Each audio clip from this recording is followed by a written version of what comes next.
Hello bachcho, let's read out a question first. Locus of point z so that z comma iota and iota of z are collinear is. So यहाँ पर हमें locus of point z find out करना है for z comma iota of z यदि collinear हो तब. तो चलिए देखते हैं हम इसको solution से. But before operates, let's talk about the key concept which we are going to use here for this question. So यदि आपको बोला रहे कि z1, z2, z3 ठीक है ये कॉम्प्लेक्स नंबर्स हो and all this three are collinear ठीक है ये तीनों क्या हो जाए कोलिनियर हो जाए.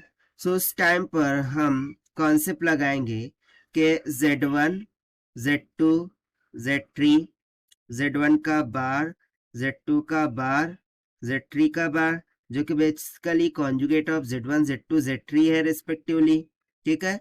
और ये थर्ड कॉलम में क्या आ जाएगा 1 1 1. ये जो डिटर्मिनेंट का वैल्यू है वो इक्वल्स टू 0 होगा फॉर कोलिनियर ठीक. तो इसी कंसेप्ट का हमें यहाँ पर यूज करना है. So according to the question यदि मैं यहाँ पर देखूं सो z1 की जगह पर z होगा, फिर z2 की जगह पर आयोटा होगा, सो z3 की जगह पर क्या हो जाएगा आयोटा ऑफ z क्योंकि यही तीनों तो क्या है कोलिनियर.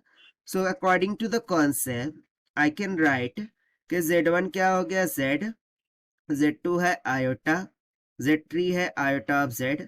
अब इनके कॉन्जुगेट सो z का हो जाएगा z बार, आयोटा का हो जाएगा माइनस का आयोटा, आयोटा ऑफ z का हो जाएगा माइनस ऑफ आयोटा z का बार और यहाँ पर होगा 1 1 1.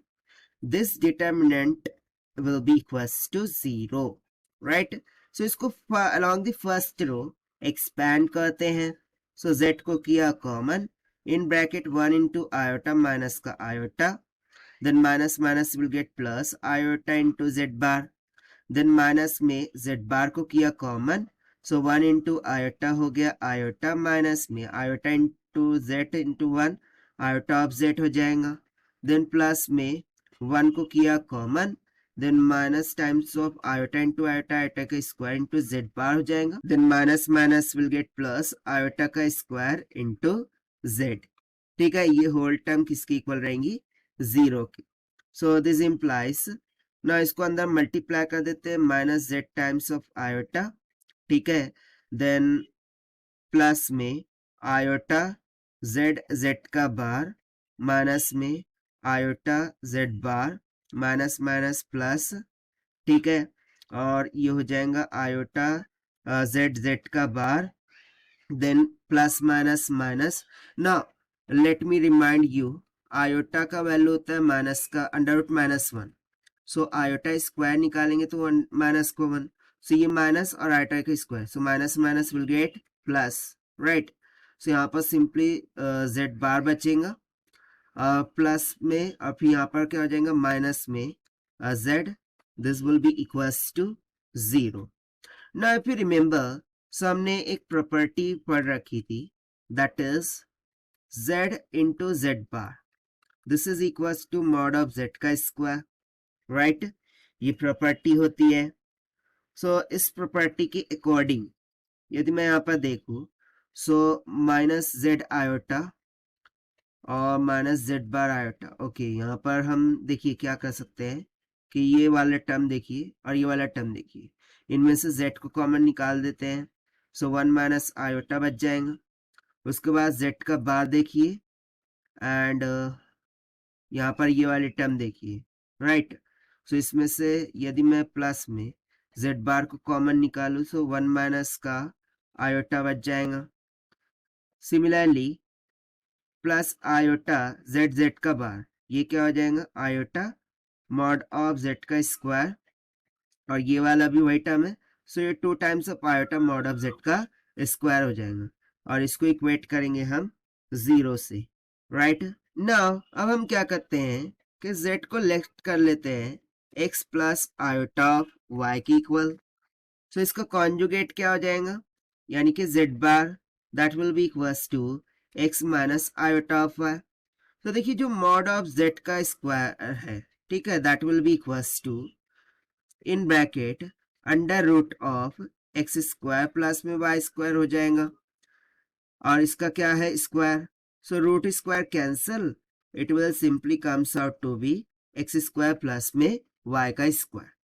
सो अकॉर्डिंग टू दिस यदि मैं सब्स्टिट्यूट कर दूं इसे यहाँ पर, सो हमें क्या मिल जाएगा, देखिए यहाँ पर वन माइनस आयोटा को कर लीजिए कॉमन, सो क्या बच जाएगा z प्लस जेड का बार इंटू में वन माइनस का आयोटा, ठीक, देन प्लस में 2 आयोटा मॉड ऑफ z का स्क्वायर इक्वल्स टू 0। अब हम सब्स्टिट्यूट करते हैं इन वैल्यूज को, सो ये हो जाएगा x plus iota y plus में x minus iota of y into में वन माइनस का आयोटा प्लस में 2 आयोटा, अब मॉड ऑफ z स्क्वायर की जगह पर एक्स स्क्वायर प्लस में वाई स्क्वायर हो जाएगा, this will be equals to 0। So plus iota Y minus iota Y cancel, so देखिए यहाँ पर माइनस जेड और यहाँ पर भी माइनस जेड था, सो माइनस जेड को यदि कॉमन निकालें हम, ठीक है, यदि मैं माइनस जेड को कॉमन निकालूं, सो वन माइनस का आयोटा बचेगा, वन प्लस का आयोटा बच जाएगा, यहाँ पर ये वन प्लस आयोटा बचेगा, सो बेसिकली यहाँ पर माइनस का जेड होगा, सिर्फ आपको इतना टर्म करना है, सो ये minus of x and minus of iota of y हो जाएगा, ठीक, इतना करेक्शन आप कर लीजिए। सो इसके अकॉर्डिंग क्या होगा, एक्स और माइनस एक्स कैंसिल होंगे, ना कि ये वाली term, right. So this implies ये क्या आ जाएगा -2 times of iota of y, ठीक है, इन ब्रैकेट वन माइनस का आयोटा प्लस में 2 आयोटा एक्स स्क्वायर प्लस में Y square is equal to 0, 2 आयोटा से डिवाइड कर दीजिए, सो क्या बच जाएगा minus times of one minus का आयोटा प्लस में x square plus y square is equal to 0, right. ये सिंपल सा टर्म बच गया। अब यहाँ पर देखिए यदि मैं x square plus y square को इस तरफ रहने दूँ, सो उस तरफ ले जाऊंगा, सो वन माइनस का आयोटा हो जाएगा, ओके, इसको माइनस का वन माइनस ऑफ आयोटा ही रहने देते हैं, राइट। अब हमें बताना क्या था, लोकस बताना था, ठीक है, हमें यहाँ पर क्या बताना था कि उसका लोकस क्या होगा। So let us take magnitude on both side, so magnitude of x square plus में वाई का square, that would be equals to magnitude of one minus of iota. अब मैग्नीट्यूड हम कैसे कैलकुलेट करते हैं, हमने ऑलरेडी देख चुका है, राइट। सो उसके अकॉर्डिंग हम बोल सकते हैं कि magnitude of x square plus में वाई का square, this will be equals to, ये सिंपली हो जाएगा अंडर रूट में वन का स्क्वायर प्लस में वन का square, so that will be equals to under root of 2. That means to say कि magnitude of x square plus में y square is equals to क्या आ गया, under root of 2 के equal, right, किसकी equal, under root of 2। so ये एक basic equation है जो किसको रिप्रेजेंट करती है, सर्कल को। so यहाँ पर हम सिंपली बोल सकते हैं ना क्या, कि जो लोकस ऑफ पॉइंट z है, ठीक है, यहाँ से हम बोल सकते हैं locus of point z is a circle, ठीक है। अब देखिए यही हो जाएगा हमारा required answer for this question जो कि हमसे पूछा गया था, and this we have found by using the concept of collinear.